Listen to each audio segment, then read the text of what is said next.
কি শুরু করছিস তোরা? তোর কতবার কইছি আমার কাছে টাকা নাই, আছে শার্ট প্যান্ট আর জুতা, দে খুলে নিয়ে দি। তোর জামা কাপড় আর টাকা পয়সা লাগবে না রে। আচ্ছা তোর মন খুব খারাপ না?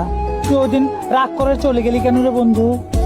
বন্ধু আমগরে তুমি ক্ষমা করে দাও, আমরা নিরুপায়, আমাদের আর কিছু করার নাই। সমাজে কেউ আমাকে ভালোবাসে না, চাকরি দেয় না, খালি অবহেলা করে, বাসা ভাড়া দেয় না, এছাড়া আমাকে কিছু করার নাই। মাফ করে দাও। আয় বন্ধু, আমরা তো মানুষ, আমাদের কষ্ট হয় না? এই পেটটা তো চালাতে হবে নাকি? আমাদের ক্ষমা করে দিন, আমরা মাপ চাই। জানিস আমরাও এমন ছিলাম, আমাদের মা আছে, ভাই আছে, বোন আছে, কিন্তু কেউ আমাদের মেনে নেয় না, আমাদের ঘর থেকে বের করে দিয়ে। তাই বলে কি আমরা মরে যাবো?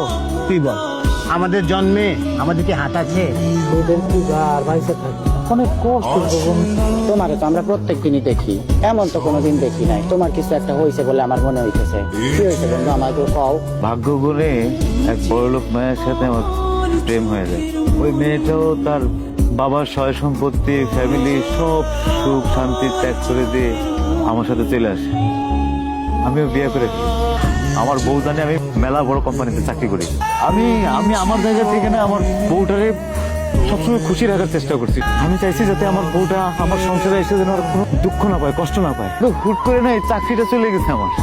বাড়িতে যেয়ে শুনি আমার বউ প্রেগনেন্ট, আর একটা নতুন মানুষ এসেছে আমার সংসারে। এদিকে আমার চাকরি নাই, কোনো ইনকাম নাই, বাড়িওয়ালা দেনা সবকিছু মিলে আমি মাথায় কাজ করতেছিল না। আমি পাগলের মতো হয়ে যেতেছিলাম। আমি কি করবো আমি কিছুই বুঝতেছিলাম না রে ভাই। আমার মাথায় কাজ করতেছে না রে ভাই, আমি কি করবো এখন?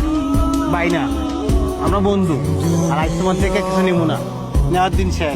আজ তোমার আমরা দিব কিরে? আরে নাও, টাকাটা ধরো, বাসায় যাওয়ানোর সময় ভাবি আর নতুন বাবুর লিগা সাউন্ড কিনে নিয়ে যাবো।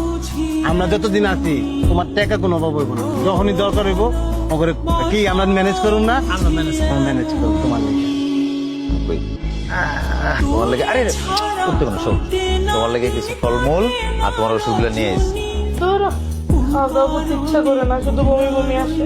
আচ্ছা ইদানিং না তোমার শরীর থেকে কেমন যেন মেয়েলি পারফিউমের গন্ধ আসে কেন? আর তোমার চোখের নিচে রং কিসের? শোক কিসের রং? কই ওই যে রং। রং মানে অফিসের চাপ আর তোমার নিয়ে টেনশন, রাতে ঘুমাইতে পারি না, এই জন্য হয়তো লাগছে। আর ওই যে পারফিউম হয়েছে গামায় যায় না, এখন প্রচুর প্রেশার তো, বুঝছো না? গামের গন্ধ আর পারফিউমের গন্ধ মিলে ককটেল হয়ে গেছে। ওগুলা অসুবিধা নাই। হ্যাঁ